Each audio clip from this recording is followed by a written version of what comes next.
Romans 12. Paul's been arguing in Romans that our salvation is assured in Jesus. We really are saved by God's wonderful grace through being in Christ, although we are sinners.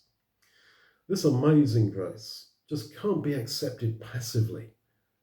If I believe that I will truly live forever, and I personally do, and I want you to believe that as well.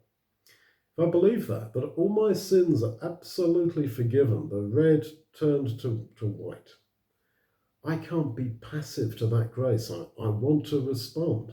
Now, we can't be saved by works, but we want to show our gratitude to God's grace toward us. And so the last part of the letter to the Romans is very practical. The commandments of God are really a channel, you could say, for our gratitude for his grace. And Paul's spoken about God's grace in the lead up to this practical bit of the letter. And so Paul begins this section by saying, I urge you, brothers, by the mercies of God, because of God's mercy, to present your bodies a living sacrifice, holy, acceptable to God, which is your logical service. And do not conform to the mould of this world, but be transformed by the renewing of your mind.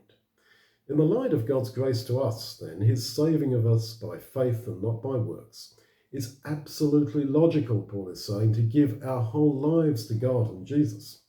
We should want to give him everything in response to his love and grace, the shirt on my back, the money in my pocket, every part of my heart.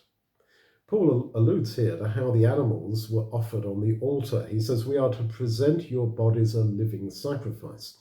Every part of the animal had to be offered. We're not to give God just some aspects of our lives, but to give him everything.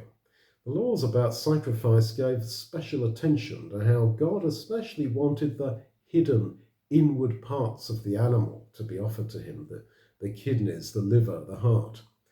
God values our heart and our most inner, deep core being above anything else. It's what we think about, which is so significant to him. So we're told to allow God to renew our mind. And he does this through his Spirit working on our hearts. But we must let him do this. We must open up our innermost thought processes to his influence. We've read that the world wants to press us into a mould, to conform us to the image and expectations of the society around us. But we're to resist this and rather be open to God's influence, his moulding of us, because he is the potter and we are the clay.